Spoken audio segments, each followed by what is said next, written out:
হেলে পড়া বাড়ি ভাঙার নির্দেশ কলকাতা পুরসভার। পুরসভা না জানিয়ে ভাঙতে এসেছে অভিযোগে সরব ফ্ল্যাটের মালিকেরা। পুলিশের বিরুদ্ধে লাগাতার হুমকি দেওয়ার অভিযোগ ফ্ল্যাট মালিকদের। নির্মাণ সম্পূর্ণ হওয়ার পর অবৈধ একথা মনে পড়ছে পুরসভার। এতদিন কি করছিলেন কাউন্সিলর ইঞ্জিনিয়ারিং এরা?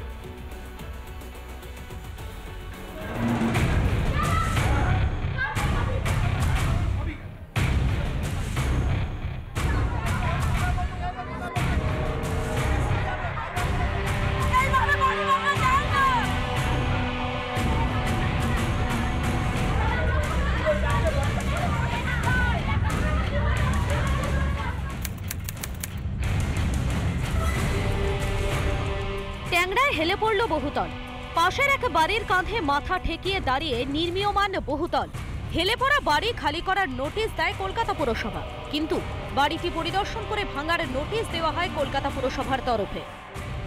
তারা মেজারমেন্ট করেছেন যে কতটুকু হেলছে, কত এই বিল্ডিং এর তার যে ক্ষমতা সেটা কতটা রয়েছে সেটা পরীক্ষা করার জন্য কিন্তু তারা স্ট্রাকচারাল ইঞ্জিনিয়াররা তারা কিন্তু এসেছিলেন এবং তারপরে কলকাতা পুরসভাকে যে রিপোর্ট পেশ করেছে যেটা নির্মীয়মান বিল্ডিং, সেই বিল্ডিং ভাঙার অর্ডার হয়। পুরসভার নির্দেশ মতো এদিন সকালে কলকাতা পুরসভার কর্মীরা যায় এলাকায়, আর তারপরই ছড়ায় উত্তেজনা। রুখে দাঁড়ায় ফ্ল্যাটের মালিকরা। বহুতলের দরজা বন্ধ করে চলে বিক্ষোভ। এই সাদা বাড়িটি ডেমোলিশনের অর্ডার হয়েছে এবং যারা বাসিন্দারা রক্ত জল করা টাকা কার্যত দিয়ে এই ফ্ল্যাটগুলো কিনেছিলেন তারা চাইছেন না কোনোভাবে এই ফ্ল্যাটটি ভাঙা হোক বা বাড়িটি ভাঙা হোক। তারা তালা দিয়ে দিয়েছেন এবং ফ্ল্যাট আঁকড়ে বা বাড়ি আঁকড়ে তাদের যে সারা জীবনের পুঁজি দিয়ে তৈরি করা বাড়ি সেগুলো কার্যত আঁকড়ে বসে রয়েছেন। স্থানীয় বাসিন্দাদের কোনো নোটিশ ছাড়াই বাড়ি ভাঙতে আসে পুরকর্মীরা। পাশাপাশি পুলিশের বিরুদ্ধে হুমকি দেওয়ারও অভিযোগ ফ্ল্যাটের মালিকদের। আমরা সারা রাত আজকে থাকবো এখানে, এই বাড়িতে থাকবো, পুলিশ এসে ডাইরেক্ট আমাদের ধমকি দিচ্ছে। থাকবে একটু মেয়ের ওই বিল্ডিং এর জন্য যখন মেয়ের আসতে পারে, আমার কাউন্সিলর আসতে পারে, এই বিল্ডিং এর জন্য আজকে আসি ধমকি দিচ্ছে পুলিশ, আমাদেরকে ধমকি দিচ্ছে কি আজ ভাঙবো না হলে কাল ভাঙবো, দেখছি কি করে ভেঙে নেবে। পুলিশে ছয়লাভ হয়ে যায় গোটা এলাকা। তবুও নিজেদের অবস্থানে অনড় ফ্ল্যাটের মালিকেরা। বহুতলের সামনের মাঠেই দিনভর অপেক্ষায় পুলিশ, পুরকর্মীরা। একদিকে যেমন যারা ভাঙবে বলে এসেছিল যে কর্মীরা, তাদেরকে ঘিরে স্থানীয় কিছু লোকজন তারা যায় এবং তাদেরকে এখান থেকে চলে যেতে বলে। সেই মুহূর্তেই কিন্তু গন্ডগোল বাঁধে। হাতুড়ি আর ওই মেশিন রয়েছে ভাঙা, কাজ শুরু করতে হবে বলেছে, এটা তা এখনো শুরু আপাতত হয়নি। কতজন এসেছেন আপনাদের, কতজন কর্মী রয়েছে? 14 জন। যদিও নির্দিষ্ট সময় অতিক্রম হয়ে যাওয়ার পরই গাড়ি করে এলাকা ছাড়ে পুরকর্মীরা। বড় বড় মেশিন গাড়িতে লোড করে নিয়ে যারা ভাঙতে এসেছিলেন তাদেরকে নিয়ে চলে যাচ্ছেন সাধারণ মানুষ বলছেন কার্যত লেজ গুটিয়ে পালিয়ে যাচ্ছে। সারা জীবনের সঞ্চয় দিয়ে ফ্ল্যাট কিনে এখন কোথায় যাবেন তারা? ফ্ল্যাট মালিকদের এই প্রশ্নের উত্তর দেবে কে? চোখে জল নিয়ে মেয়রের থেকে উত্তরের দাবি ফ্ল্যাট মালিকদের।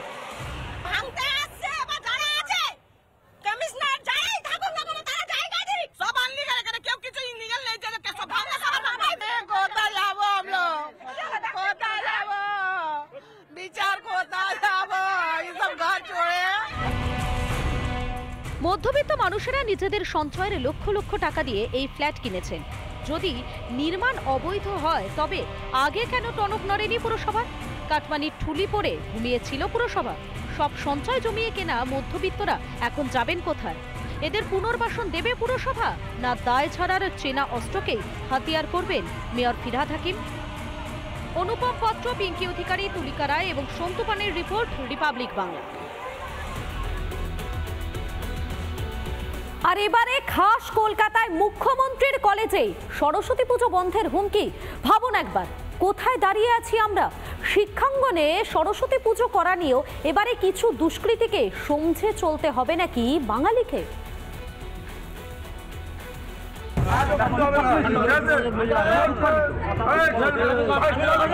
আপনার 24 ঘন্টাও লাগবে না, 24 ঘন্টা লাগবে না। 150 বছরের পুরনো মসজিদ, এখানে কোনো হিন্দুদের কোনো অনুষ্ঠান হয় না। আপনি কে গেলে সরকার পেয়েছেন আপনাকে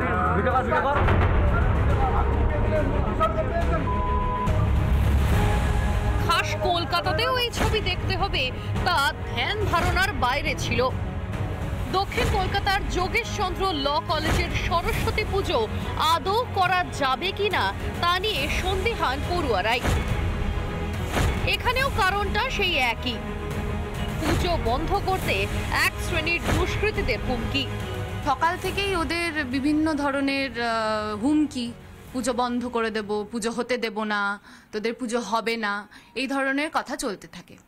এবং আমরা যখন এই ডিসরাপশনের এগেনস্টে অপোজ করি তখন ওরা আমাদের ফিজিক্যালি হ্যারাস, অ্যাসল্ট এবং ডেথ থ্রেটস দেয়, সঙ্গে মেয়েদেরকে রেপ থ্রেটস পর্যন্ত দিয়েছে। কিন্তু সরস্বতী পুজো নিয়ে আপত্তি কেন? কাদেরই বা গায়ে জ্বালা? এবার যেহেতু আমাদের কাজ হচ্ছে, নর্মাল পুজোর যে ভেন্যুটা সেটা একটু সরাতে হয়েছে। প্যান্ডেল করা এবং প্যাসেজ নিয়ে যে ঘটনাটা ঘটেছে, এবং আমাদের টিআইসিকেও শুনলাম মানে রাস্তায় হেনস্থা করা হয়েছে। বহিরাগত এর মধ্যে আছে, এর মধ্যে কিছু দুর্বিনীত ছাত্র আছে। বিষয়টি পুলিশকে জানানো হয়েছে, যদিও পুলিশের তরফে কোনো সদর্থক ভূমিকা এখনো পর্যন্ত চোখে পড়েনি। আইন শৃঙ্খলার বিষয়টা কিন্তু অধ্যক্ষের দেখার কথা নয়, এটা পুলিশ আধিকারিকরা দেখবেন। আমাকে যখন পুলিশ ফোন করেছে থানা থেকে বা লালবাজার থেকে, আমি বলেছি আপনারা দেখুন। তৃণমূল আমলে বাংলার সরস্বতী পুজো বন্ধের তালিবানি ফতোয়া, কি বলছেন বিরোধীরা শুনুন। দক্ষিণ কলকাতাতে একটি কলেজে কোনো এক বাব্বর আলী বা সাব্বির আলী বলে ছাত্র নেতা, সে যদি সরস্বতী পূজা বন্ধ করে দেওয়ার হুমকি দেয়, হুমকি তো দূরের কথা, কলকাতা শহরে কোনো একটি কলেজে সরস্বতী পুজো করা নিয়ে প্রশ্ন তোলে, তাহলে বুঝুন আমরা কোন বাংলায় বাস করছি। পশ্চিমবঙ্গের সাম্প্রদায়িক সম্প্রীতি দিনের পর দিন খারাপ হচ্ছে। এগুলো তো কোনোদিন শুনিনি যে স্কুলে পুজো করতে কোথাও বাধা দেওয়া হয়, এই প্রথম শুনছি। যে কলেজে খোদ মুখ্যমন্ত্রী পড়াশোনা করেছেন সেখানেই নাকি সরস্বতী পুজো করতে দেওয়া হবে না, অথচ প্রশাসন নীরব। মাত্রা ছাড়া তোষণ আজ কোথায় দাঁড় করিয়েছে বাংলাকে? এটা কি ভারতের মেধার কেন্দ্রবিন্দু বাংলা, নাকি মোহাম্মদ ইউনূসের বাংলাদেশ? জবাব দিতে প্রস্তুত থাকুন মুখ্যমন্ত্রী। পিঙ্কি অধিকারী ও সৈকত পালের রিপোর্ট, রিপাবলিক বাংলা। নদিয়ার হরিণঘাটায় প্রাথমিক স্কুলে সরস্বতী পুজোয় আপত্তি ছিল অভিভাবকদের একাংশে। হুমকির মুখেও পড়তে হয়েছিল প্রধান শিক্ষককে। অবশেষে হরিণঘাটার স্কুলে সরস্বতী পুজোর সিদ্ধান্ত। ৩রা ফেব্রুয়ারি পুজো হবে স্কুলে। শান্তিরক্ষা কমিটির বৈঠকে পুজোর সিদ্ধান্ত। স্কুলে অশান্তি ছড়ানোর ঘটনায় ইতিমধ্যে একজনকে আটক করেছে পুলিশ। আপনার 24 ঘন্টাও লাগবে না, 24 ঘন্টাও লাগবে না। এই ইনসিডেন্ট নিয়ে সোশ্যাল মিডিয়ায় অনেক মিসইনফরমেশন সার্কুলেট হচ্ছে। ফার্স্ট রুমার যে ছড়ানো হচ্ছে ওটা আছে কি যে ব্যক্তি ভিডিওয়ে দেখা যাচ্ছে ওই ব্যক্তি এক পলিটিক্যাল পার্টির একটা লিডার আছে। যে ব্যক্তি ভিডিওয়ে দেখা যাচ্ছে ওই ব্যক্তির নাম আছে গফুর মন্ডল। ওই ব্যক্তি কেউ পলিটিক্যাল পার্টির কেউ পলিটিক্যাল পজিশন হোল্ড করে না। পুলিশ এই ব্যক্তিকে, যে মাস্টারমশাইকে থ্রেটনিং করেছে, ধমকাচ্ছে, ওকে ডিটেইন করে নিয়েছে। তারপরে আইনি ব্যবস্থা, যে অ্যাপ্রোপ্রিয়েট আইনি ব্যবস্থা থাকবে ওটা আমরা ওর বিরুদ্ধে নিয়েছি। ওখানে লোকাল এলাকায় একটা পিস কমিটি তৈরি করেছি, যেখানে দুটোই সম্প্রদায়, দুটোই কমিউনিটির লোক ওখানে কমিটির মেম্বার আছেন। লোকাল পিস কমিটির লোকাল যে মেম্বার্স আছেন উনি ডিসাইড করেছেন ওনারা এই মামলায় একটাও বাইরে থেকে কিছু পলিটিক্যাল ইন্টারভেনশন ওরা এর মধ্যে হতে দেবেন না। যদি লোকাল এরিয়াতে কিছু ল অ্যান্ড অর্ডার হবে তো আমরা একদম টলারেট করব না। নানা ধরনের কন্টেন্ট দেখার জন্য লাইক করুন, শেয়ার করুন আমাদের ফেসবুক পেজ, সাবস্ক্রাইব করুন আমাদের ইউটিউব চ্যানেল।